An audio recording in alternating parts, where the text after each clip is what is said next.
में जब कभी हिंदुस्तान को बलिदान की जरूरत पड़ी है तो सबसे पहले हमने शीश दिए हैं। चाहे लड़ाई 1857 की हो जिसमें राव तुलाराम ने अंग्रेजों की चूल्हे हिला दी, और 62 में तो हमने इतिहास रच दिया, और उसके बावजूद भी किसी के कंधे पे मराठा लिखा हुआ है, किसी के कंधे पे जाट लिखा हुआ है, पर हमारा कंधा सुनना है। इन्वेस्टमेंट के बिंदु को प्रमुखता से स्थान देंगे, ये बड़ी बात है। मैं यही पूछना चाहता हूँ, आपने कहा कि वहाँ पे प्रमुखता से इस बिंदु को उठाया जाएगा। हाँ। तो वहाँ पे आपकी जो खापे हैं वो ज्यादातर पहुंचेंगी, एक समागम होगा वहाँ पे, अभी आपने कहा था। तो समागम के अंदर भी क्या अहीर रेजिमेंट के लिए कोई बड़ा ऐलान हो सकता है? जी, हम यदुवंशी हैं, उनको जब जब हमारी जरूरत पड़ी, चाहे जाट हो, यादव हो, गुजर हो, ब्राह्मण हो, कोई भी हो, उन लोगों का हमने कंधे से कंधा मिला के काम करवाए उन लोगों के। तो ऐसा नहीं है कि वो हमारी मांग को मानेंगे नहीं, और हम में इतना बल है कि उनसे हमारी मांग मंगवाएंगे, ऐसा थोड़ी हो गई। हम भीख थोड़ी मांग रहे हैं। यदुवंशियों को, जो भारत के यदुवंशी संख्या बल में सबसे ज्यादा है, उनका अधिकार है ये रेजिमेंट, ये उनका अधिकार है, कोई खैरात नहीं है। भारत सरकार कोई खैरात थोड़ी देगी। अहीरवाल ने इकलौते भारत में जितनी भी फौज है, अहीरवाल की हिस्सेदारी उस फौज में सबसे ज्यादा है। जी, सबसे ज्यादा सिपाही, सबसे ज्यादा अधिकारी, सबसे ज्यादा शहीद अहीरवाल के हैं पूरे भारत में। 12वीं के बाद सिर्फ डिग्री या सरकारी नौकरी भी, सरकारी नौकरी की गारंटी देने वाला आपके शहर कोसली का एकमात्र coaching centre ICS coaching centre. सबसे अच्छे अध्यापक, सबसे कम फीस, सबसे ज्यादा सिलेक्शन देने वाला।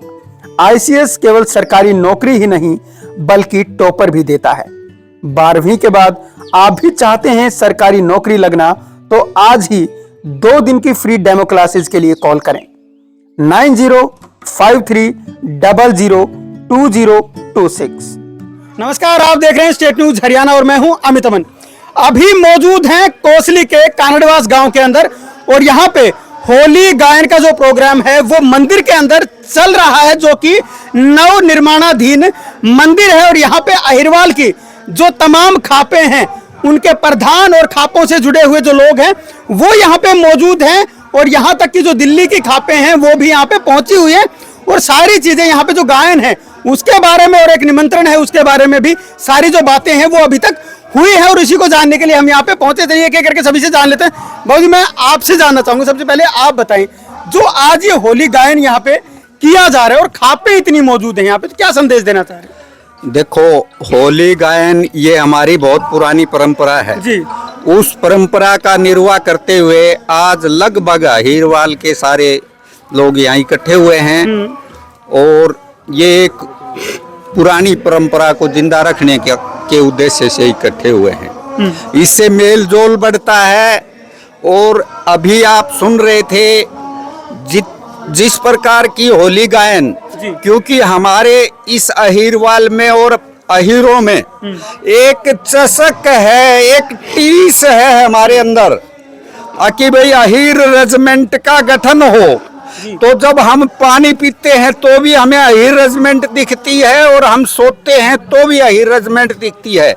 अभी गायन जब आपने सुना होगा उसमें भी अहीर रेजिमेंट का ही गीत गाए गए थे। जी। अब भाई देखो, सबके कंधे पे नाम है जी। और हमारा कंधा सुनना है। इतनी टीस मन में क्यों है? टीस इसलिए है कि अहीर रेजिमेंट हमारा हक है, जी। क्योंकि संख्या बल में हम सबसे ज्यादा, वीरता में हमारा कोई सानी नहीं है। वीरता के मामले में जब कभी हिंदुस्तान को बलिदान की जरूरत पड़ी है तो सबसे पहले हमने शीश दिए हैं। चाहे लड़ाई 1857 की हो जिसमें राव तुलाराम ने अंग्रेजों की चूल्हे हिला दी, चाहे मामला उसके बाद का हो, चाहे पाकिस्तान के साथ लड़ाई हो, चाइना के, और 62 में तो हमने इतिहास रच दिया, और उसके बावजूद भी किसी के कंधे पे मराठा लिखा हुआ है, किसी के कंधे पे जाट लिखा हुआ है, पर हमारा कंधा सुनना है। ये हमारी ये टीस इसलिए है। बिल्कुल।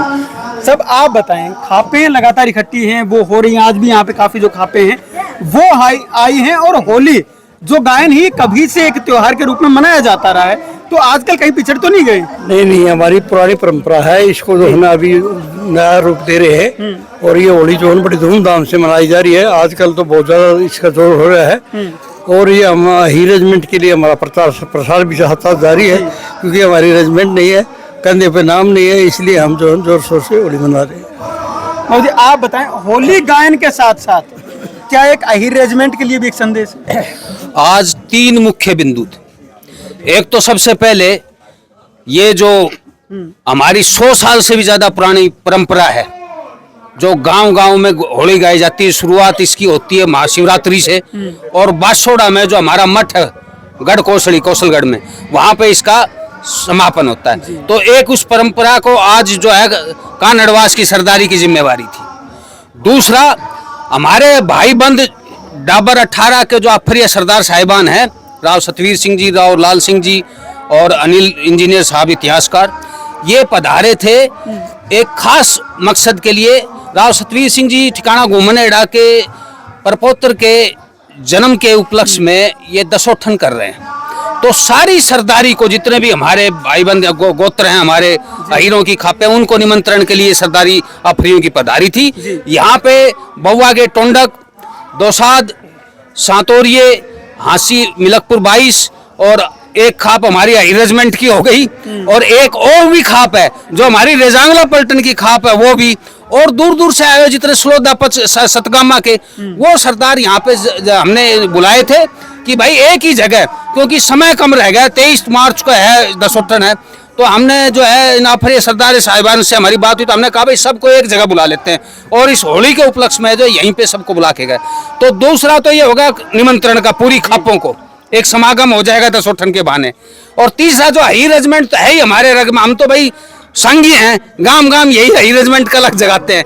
तो हमारे तीनों बिंदु यहाँ जो है आज कानड़वास जो हमारे कौशलिया सरदारों का ठिकाना है, बड़ा खेड़ा है, इसमें हो गया।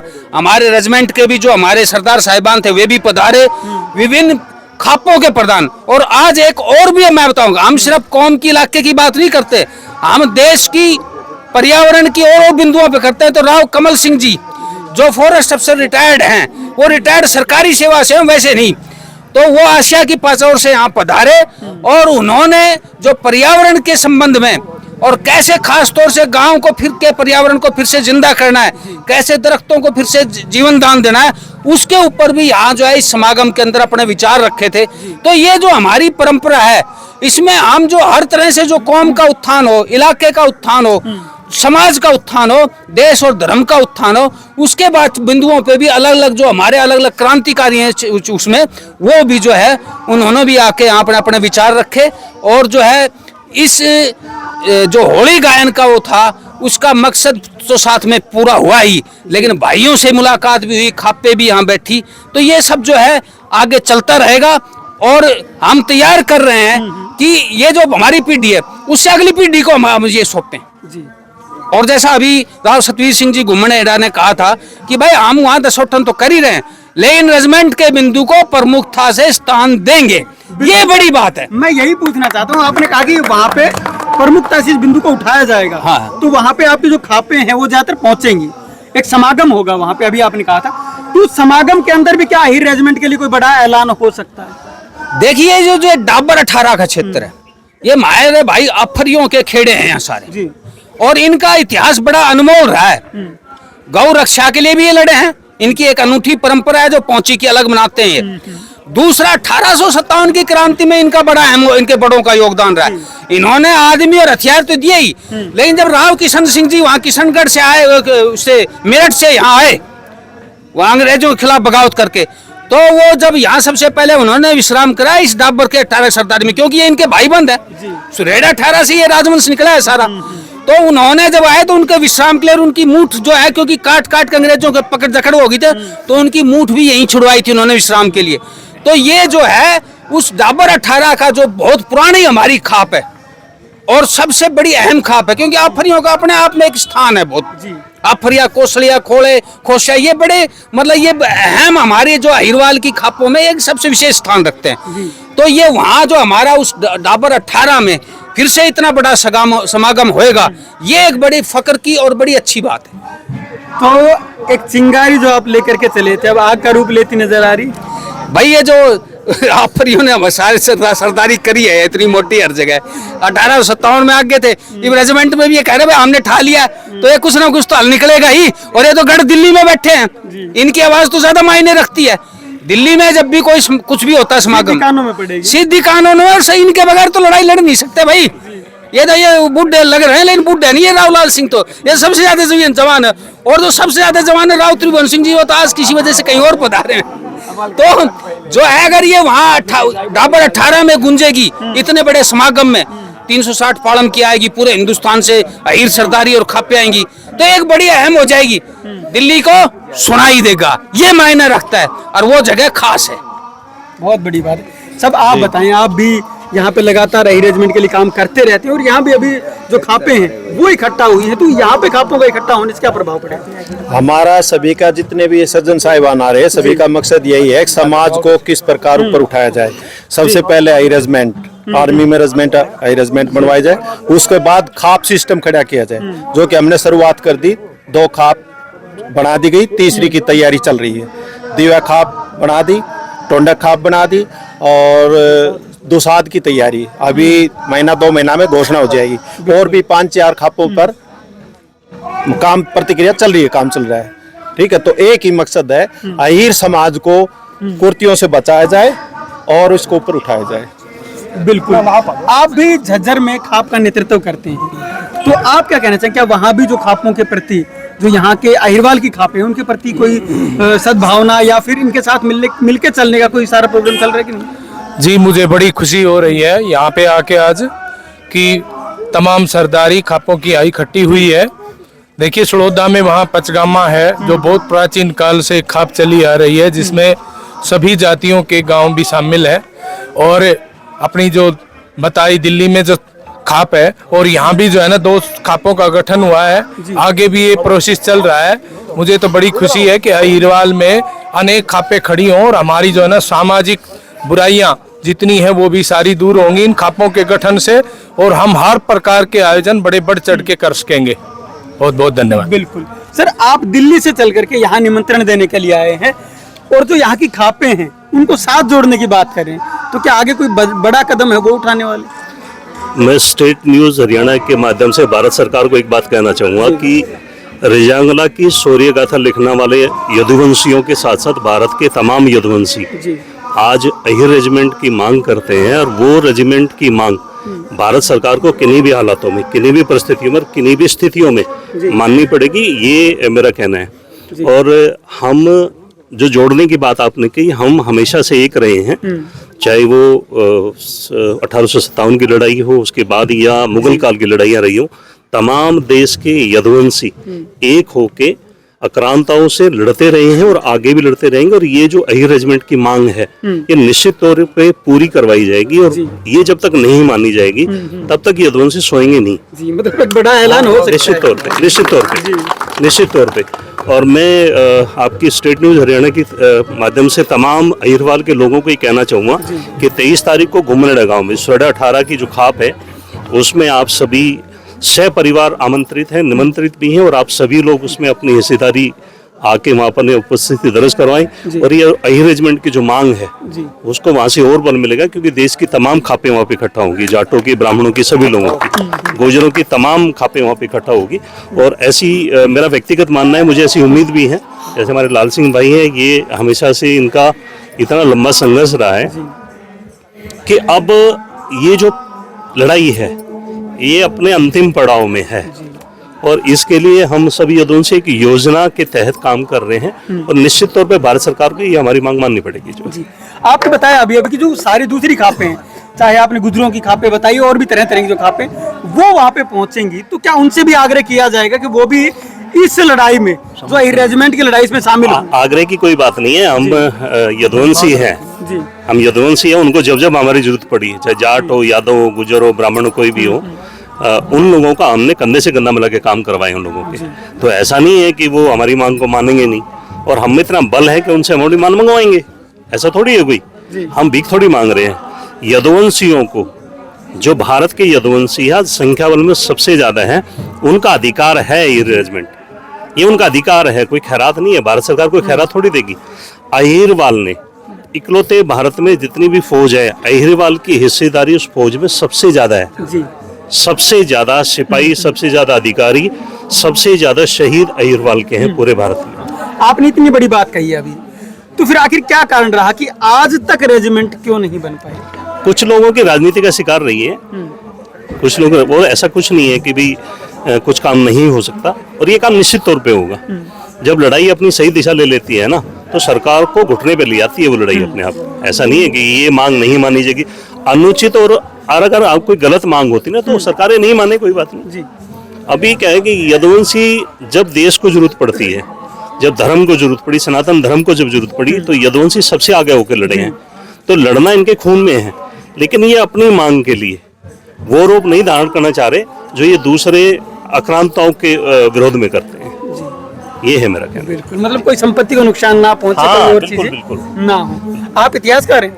नहीं सर, इतिहासकार अच्छा आप है, तो आप बताएं इतिहास में ऐसी क्या कमियां रही हैं जिसके कारण की जो अहिर रेजिमेंट की इतनी पुरानी मांग है वो नहीं बन पाई? दरअसल अहिर रेजिमेंट का जो भारत में रेजिमेंटों का इतिहास काफी प्राचीन रहा है, और अंग्रेजी काल में ये रेजिमेंटों का गठन हुआ, और जिन जातियों ने कह लो या जिन रेजिमेंट के जिन सरदारों ने उस समय मौजूदा स्थिति को भांप करके उनकी जो मदद की या उनके विश्वास पात्र बने रहे, उनकी रेजिमेंटें बनी गई। और हमने 1857 में विद्रोह किया था, उसके बाद नेताजी सुभाष चंद्र बोस के नेतृत्व में आजाद हिंद फौज का जब गठन हुआ तो उसमें भी बगावती जो तेवर अपनाए थे तो वो खास करके अहिर जाति के लोगों ने अपनाए थे। तो अंग्रेजों की एक धारणा ये रही कि जो लोग लॉयल हैं वही इस देश के रॉयल रहें, और जो रॉयल हैं वही लॉयल रहें। तो हम तो कभी किसी के लॉयल रहे नहीं, हम तो भारत के इस संविधान के प्रति आज लॉयल हैं, और उस समय जब थे तो उस समय अपने धर्म के प्रति लॉयल थे, अपनी मातृभूमि के प्रति लॉयल थे। तो हमने हमेशा उनका विरोध किया, इसलिए उन्होंने जाते जाते हमारे साथ दुर्भावना का वो शिकार थे, और उन्होंने और जातियों की रेजिमेंट को तो बरकरार रखा, लेकिन हम लोगों को एक तरह से एक सजा के तौर पे उन्होंने हमें छोड़ दिया, और ना हमारे कभी वीरता में कमी रही। और जब भी विदेशी आक्रांता आए, चाहे नादिर शाह का इतिहास रहा हो, चाहे उससे पहले पृथ्वीराज चौहान के नेतृत्व में लड़ने का जब मोहम्मद गोरी के साथ रहा हो, तो एक पूरा इतिहास है जिसको आज पाठ्य पुस्तकों में आज की वर्तमान सरकार उनको शामिल कर रही है। तो उनमें सब जगह पे हम लोगों का देश के प्रति और अपनी संस्कृति के प्रति और अपने धर्म के प्रति अगर किसी ने सबसे पहले मजबूती के साथ लहू बहाया है तो वो यदुवंशी रहे हैं। और अंग्रेज इस बात को भली भांति जानते थे कि अगर ये कौम किसी न किसी तरह से अगर इनको थोड़ा सा भी प्रोत्साहन मिल गया तो इन लोगों को झुकाया नहीं जा सकता। आपने अभी कहा कि जो सरकार है शामिल करने की कोशिश कर रही है जो इतिहास है उसको, तो पहले क्यों नहीं पढ़ाया गया ये? वस्तुतः जब से देश आजाद हुआ है 60-70 साल के इतिहास में हम लोगों को एक प्रायोजित इतिहास पढ़ाया गया है, जिसमें हमारे पास अक्षर ज्ञान तो हो सकता है लेकिन स्वाभिमान नाम की कोई चीज नहीं थी। अभी मतलब जो खुद को हीन समझना। हाँ, मैं भी आपके शब्दों में आप ठीक कह रहे हैं कि खुद को ये है कि भाई यहाँ जो भी आया वो आक्रमणकारी आया। यहाँ के लोग जो हैं वो हमेशा से आक्रमणकारियों के शिकार बनते आए हैं, लेकिन स्थिति ये है कि जब भी कोई आया यहाँ के हर बाशिंदे ने उसका डट के मुकाबला किया और उसमें हम लोग सबसे प्रमुख रहे हैं। और जिसमें प्रमुख रहे हैं और आज तक देश को आज़ाद हुए इतने समय हो गया, अगर आप लड़ाइयों का जिक्र करें और उसमें शहादत का जिक्र करें तो जो शहादत का सबसे बड़ा हिस्सा है वो इस कौम के हिस्से आता है। और अभी ठीक कह रहे थे हमारे एक बुजुर्ग कि सबके कंधों पे अपनी अपनी कास्ट का नाम लिखा रहता है, कि जब किसी के कंधे पे अपने कौम का या अपने परिवार का या अपनी जात का नाम लिखा रहता है तो वो लोग मजबूती से लड़ते हैं। और हमारा तो कंधा ही खाली है, हम किसके लिए लड़ें? लेकिन फिर भी हम इस देश के लिए लड़ते आए हैं। सबसे कम धर्मांतरण अगर किसी कास्ट में हुआ है तो वो हमारे में हुआ है, और सबसे ज्यादा अगर शहादत किसी ने दी है तो वो इस कौम ने दी है। इसलिए हम अपना हक मांग रहे हैं। और यहाँ आके आज तो हम बड़े भाई के एक खुशी के मौके पे 18 की तरफ से हम आदेशित थे कि भाई वहाँ जाके उनको निमंत्रण देना है। यहाँ पता लगा कि भाई यहाँ तो अहिरवाल की सभी खाप यहाँ मौजूद हैं, तो हमारा काम भी आसान हो गया और सबसे मिलने का मौका भी मिला।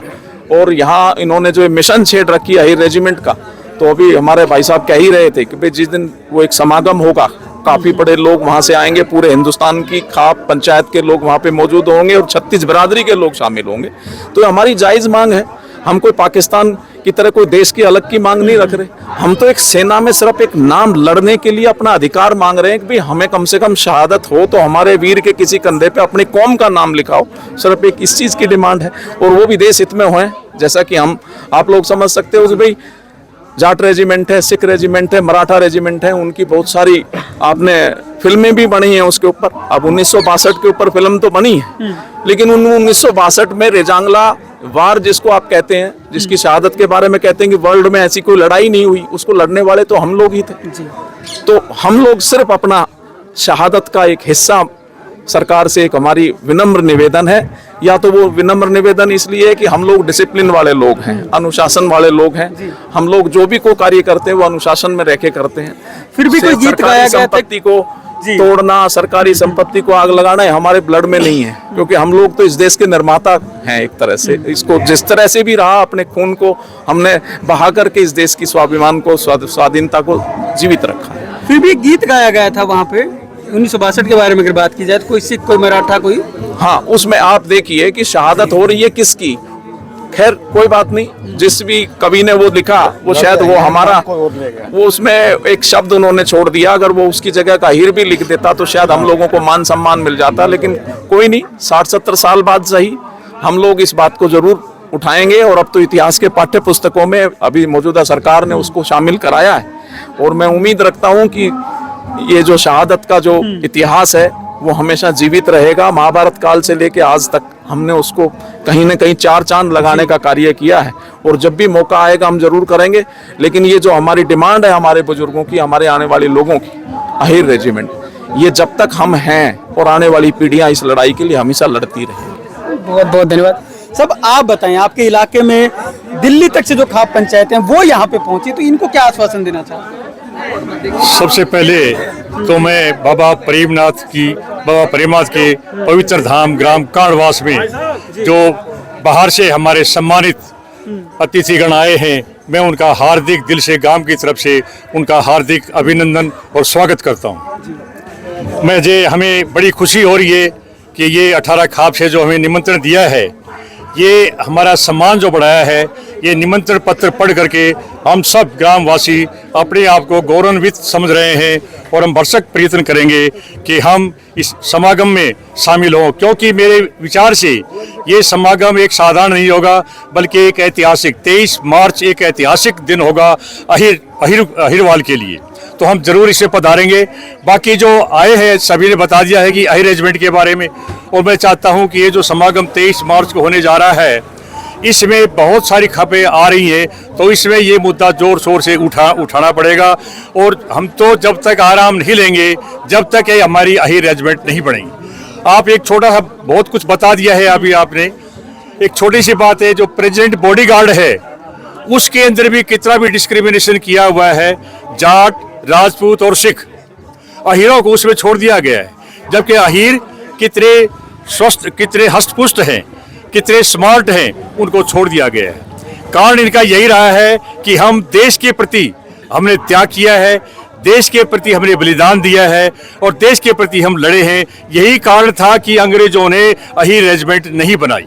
हम नेताजी सुभाष चंद्र बोस के साथ खड़े होकर उनके साथ कंधे से कंधा मिलाकर काम किया है, और इसीलिए अंग्रेज जो हमसे खपा थे, और उन्हें खाप लिख दिया था कि अहीर रेजिमेंट जो है ना, ये इन्होंने नहीं बनानी है। तो इसलिए अभी हमारे अंदर जागरूकता आई है, जगह हमारी सब खापों में हो गया है। और बताऊं, हमारे जो ब्याह शादी होते हैं उसके अंदर भी नेक के रूप में एक ये अहीर रेजिमेंट के नाम से हम नेक निकालते हैं। तो ये कोई खैरात नहीं है जो सरकार से मांग रहे, ये हमारा हक है। अब तो सरकार से जोर से बोलेंगे साडा हक इत्थे रख, और जब तक ये नहीं होगा, जब तक अहीर रेजिमेंट जो है, अहीर जो है, ये आराम से नहीं बैठेंगे।